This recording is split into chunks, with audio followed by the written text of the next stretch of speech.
What if I told you the most painful lessons in life are the ones nobody warns you about? Not the wrinkles, not the slowing steps, but the quiet truths that sneak in when the house is silent and your heart is heavy. The older we get, the more we realize. Being too kind can leave scars. Holding on can weigh us down. And sometimes the people we love most may never truly understand us. Have you ever felt that ache before sleep? That whisper inside asking, why didn't someone tell me this earlier? Today you will hear those truths. Welcome, dear friend. I'm glad you're here. Tell me in the comments, where are you watching from? I love knowing how far these words can travel. And if you haven't yet, I invite you to subscribe, not just to support this channel, but as a promise to yourself, a promise that you will keep learning, keep growing, and keep caring for your spirit. Stay with me until the end, because one of the lessons I'll share may be the very one your soul has been waiting for. So let's begin this journey together. Lesson 1, letting go. We often believe that holding on shows strength, that keeping things the same honors the past. But what if the very things you're clinging to are quietly stealing your peace today? Letting go is not failure, it is wisdom. As the years go by, we collect what I call emotional crutches. Old habits, roles we once played, people we once loved, even the pain we got used to carrying. At one time, these things gave us comfort. They made us feel safe, connected, needed. But over time, their purpose fades. And yet we still grip them tightly as if letting go would erase who we once were. Let me share the story of John, age 72. After losing his wife 6 years ago, he left everything in their home exactly as it was. Her slippers stayed by the bed. Her favorite mug sat untouched on the shelf. Her perfume bottle remained on the dresser. John said it gave him comfort, a way to keep her near. But slowly that comfort turned into a shadow. His house grew colder, emptier. Until one afternoon, his granddaughter accidentally knocked over the mug. It shattered. And for the first time in years, John cried, not from grief, but from release. That moment taught him something powerful. His wife's love wasn't in those objects. It was in his memories, in the way she shaped his life, in the family they built. You see, honoring the past doesn't mean freezing it in time. It means carrying the love forward while gently stepping into the life you still have left. Let me ask you this. What are you still holding on to? Not because you need it today, but because you're afraid of who you'll be without it. If you can relate, type the word release in the comments. It's a small act of courage, a sign that you're ready to breathe lighter. Letting go doesn't mean forgetting. It doesn't mean betrayal. It simply means choosing to carry only what strengthens you now, not what ties you down to who you used to be. And when you finally loosen your grip, something unexpected happens. You create space for peace, for freedom, for new beginnings that honor both who you were and who you are becoming. This is the first quiet lesson of aging gracefully, the art of release. And once you understand it, you'll be ready for the next truth, a harder one. Because sometimes the pain isn't in what we hold on to. It's in giving too much of ourselves to the wrong people for far too long. Lesson 2, misplaced kindness. Kindness is one of the most beautiful qualities a person can have. But here's a painful truth. When kindness is given to the wrong people, it can quietly break you. Many older adults take pride in being the dependable ones, the loyal spouse, the forgiving parent, the reliable friend. But somewhere along the line, giving without limits turns into depletion. You keep saying yes when you are exhausted. You keep forgiving when your heart is still aching. You keep showing up for people who wouldn't even notice if you stopped. Let me tell you about Margaret, age 68. Her son struggled with addiction for years. She opened her home to him again and again. She gave him money, second chances, and endless patience. She sacrificed her retirement savings. She sacrificed her health. Friends begged her to step back, but she said, I can't give up on my child. And then one day, her body gave up before her heart did. She collapsed from exhaustion and woke up in a hospital bed. Only then did she realize she hadn't given up on her son. She had given up on herself. This is what misplaced kindness does. It doesn't just drain your energy, it erodes your sense of self-worth. And it often goes unnoticed until it is too late. So ask yourself, are you giving from a place of strength Or are you pouring from an empty cup? If this strikes a chord, type the word boundaries in the comments. Sometimes that one word can change everything. Love does not mean letting yourself be depleted. Compassion does not mean allowing repeated harm. Forgiveness does not mean opening the door for the same pain over and over. Sometimes the most loving thing you can do for yourself, and even for the other person, is to step away. You are not foolish for being kind. You are human. You are hopeful. But wisdom comes when you recognize the difference between kindness that heals and kindness that enables. Think of it this way.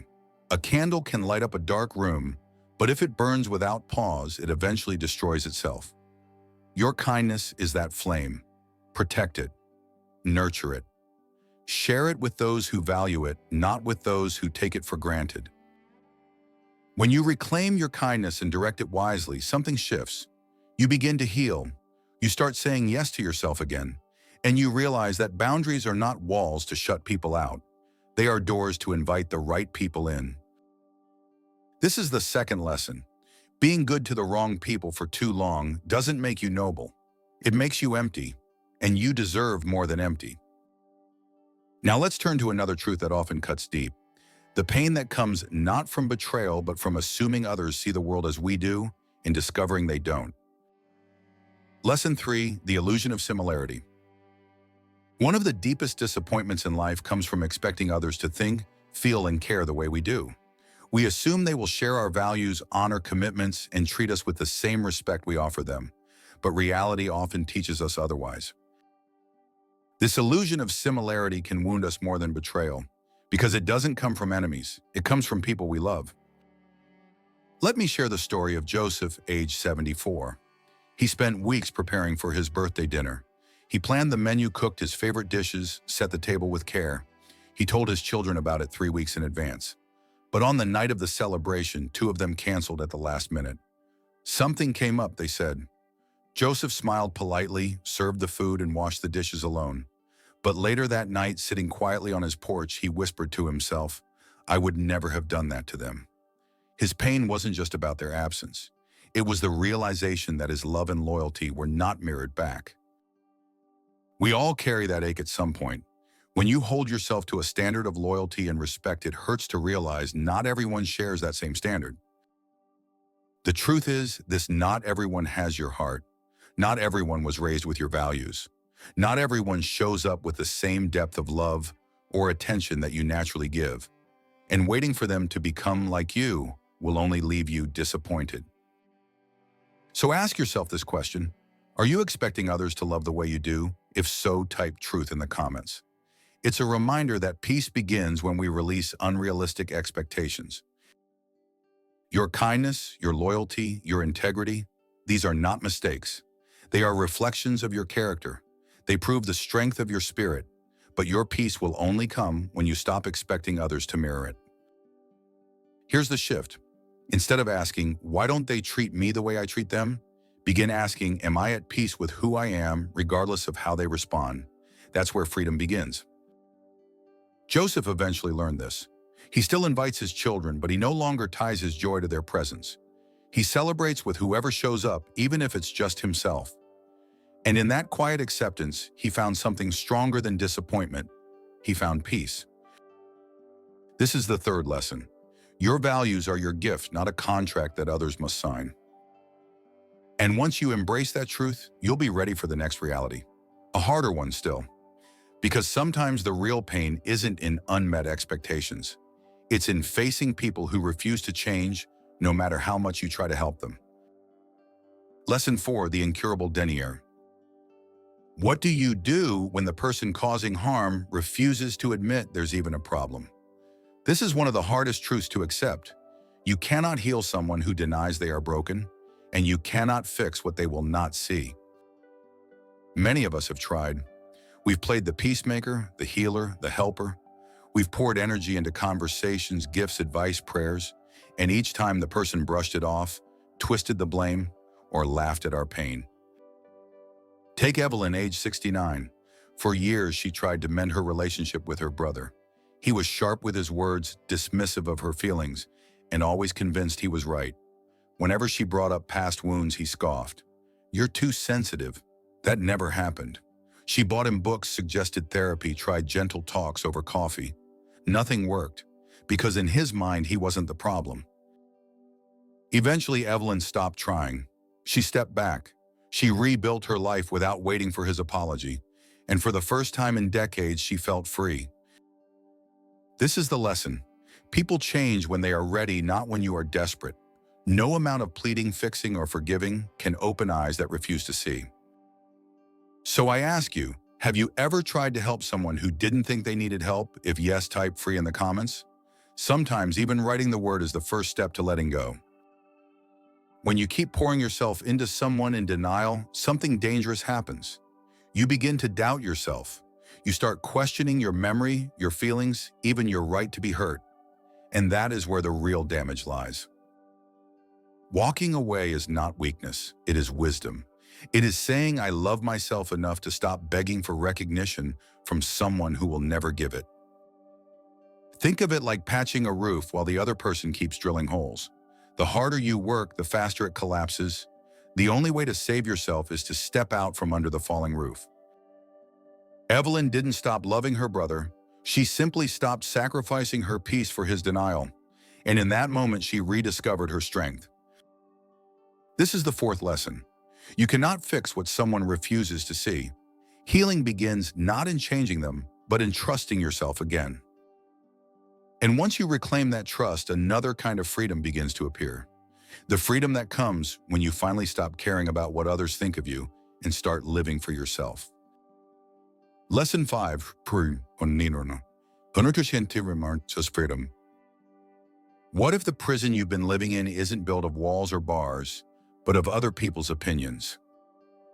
One of the greatest gifts of growing older is realizing this simple truth: you don't have to live under anyone else's judgment. True freedom begins the moment you stop needing approval and start living for your own peace. For much of our lives, we're trained to care what others think, how we dress, how we speak, whether we're meeting family expectations, keeping up with neighbors, or living up to old standards. Those voices linger. You should dress your age. Why aren't you dating again?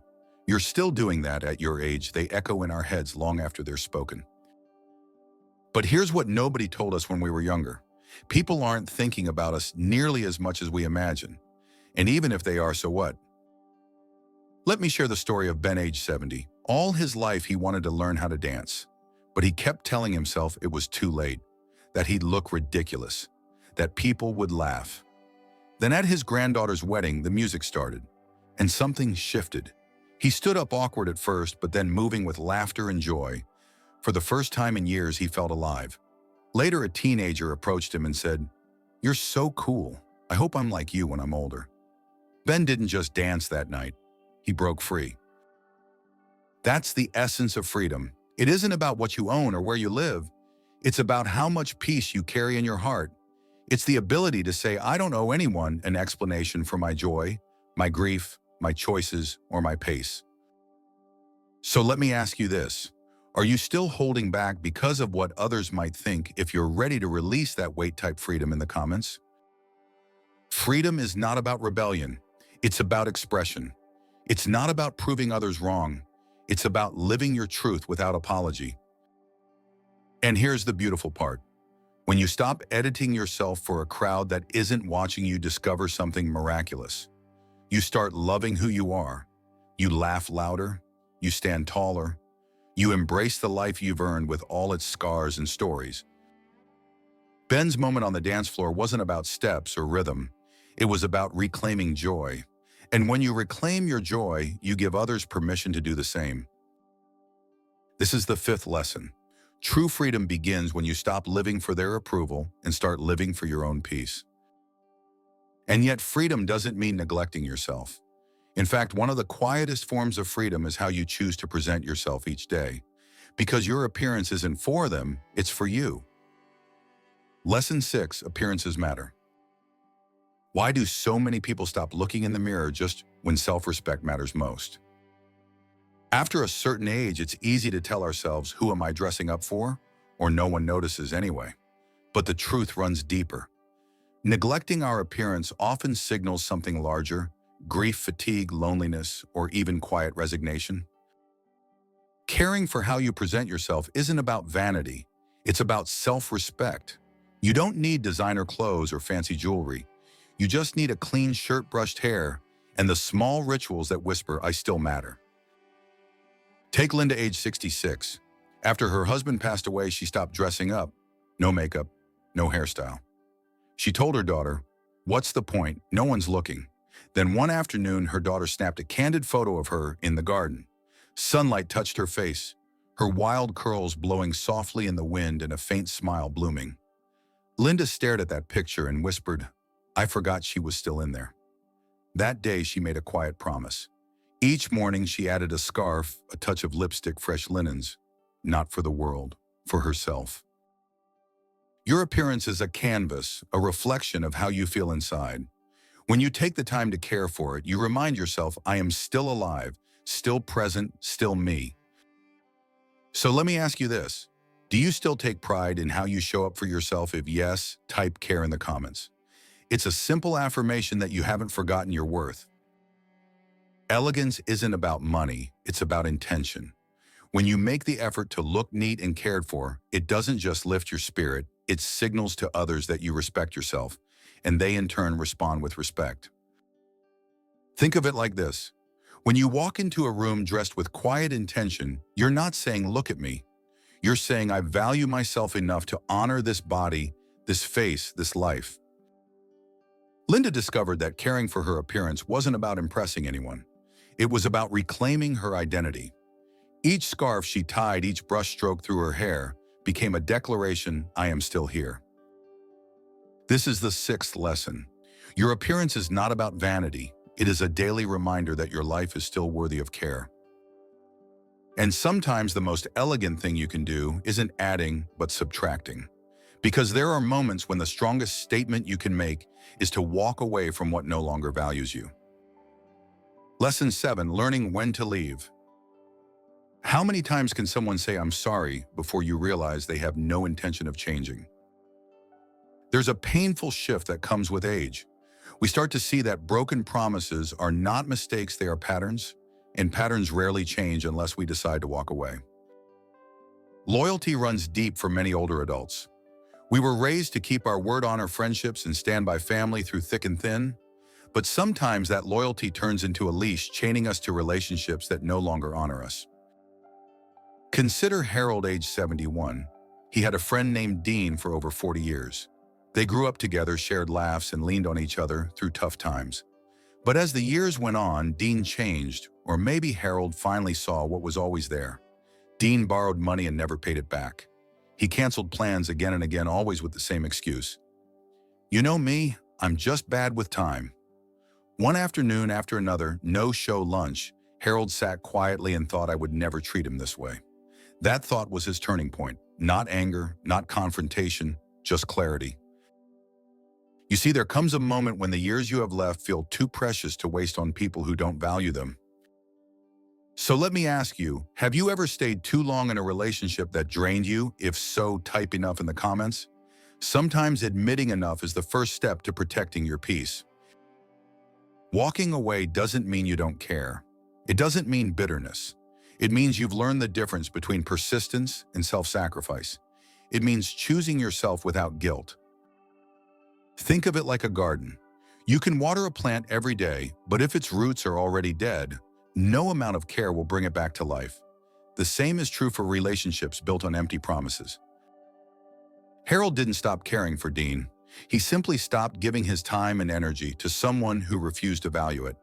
And in that quiet decision, he found peace he hadn't felt in years. This is the seventh lesson. Leaving is not about giving up, it's about growing up. It's realizing that love without respect is not love at all. And when you find the courage to walk away from what hurts, you're also walking toward what heals. But the hardest part isn't always leaving. It's what comes after the guilt, the doubt, the questions that haunt you in the silence. That's why the next lesson is so powerful. It's about discovering the quiet strength of forgiveness and the freedom of moving on. Lesson 8, moving on. What if the most powerful act of healing isn't in confrontation, but in release? Moving on doesn't always look like a dramatic goodbye. It's not slamming the door or cutting ties with a final word. Sometimes it's a quiet shift inside you, a whisper that says, I'm done waiting. I choose peace now. At this stage of life, you've learned something many never do. Closure is not always given. Sometimes you never get the apology. Sometimes the past doesn't make sense. Sometimes the person who hurt you carries on as if nothing happened. But that doesn't mean you have to keep carrying the weight. Let me tell you about Elaine, age 73. She and her sister had been estranged for years. They never sat down to resolve it. They never exchanged the words she longed to hear. One morning, Elaine lit a candle, whispered a prayer, and said softly, I forgive you. I release you. I release myself. She didn't write. She didn't call. She simply breathed easier. For the first time in decades, her heart felt light. That is the quiet power of moving on. Forgiveness is not a gift to the one who wronged you. It is a gift to yourself, to your nervous system, to your sleep, to your future. Ask yourself this. What are you still replaying in your mind night after night? And more importantly, what would your life feel like if you set it down? If you're ready to take that step, type peace in the comments. Let it be your small declaration to yourself. Moving on doesn't mean pretending it never happened. It means choosing not to relive it every day. It means remembering that you don't need permission from anyone to let go. Think of your life as a suitcase. Over the years, it fills with moments both joyful and heavy. But if you keep carrying every regret, every resentment, every unanswered question, the weight becomes unbearable. Moving on is like opening that suitcase, keeping the memories that strengthen you, and leaving behind the ones that only drag you down. Elaine found freedom not because her sister changed, but because she stopped waiting for her to change. That's the real turning point. When you stop looking for healing outside yourself and realize the key has always been in your own hands. This is the 8th lesson. Moving on is not weakness, it's wisdom. It's choosing to walk forward lighter, unclenched, ready for the next chapter of your life. And once you embrace this truth, everything begins to feel different. You stop fighting the past and you start living the present. So let us gather all these lessons together now and close with the final reflection, the gentle reminder of what aging gracefully is truly about. Conclusion, the gift of peace. My dear friend, if these lessons touch something inside you, it's not by accident. You've lived long enough to know what is worth carrying forward and what is best left behind. And maybe it's time to travel lighter. Aging isn't about holding tighter. It's about softening your grip. Letting go of the habits, the relationships, and the burdens that no longer serve you. Choosing boundaries where your kindness has been abused. Accepting that not everyone will share your heart. And walking away when the pattern of broken promises is clear.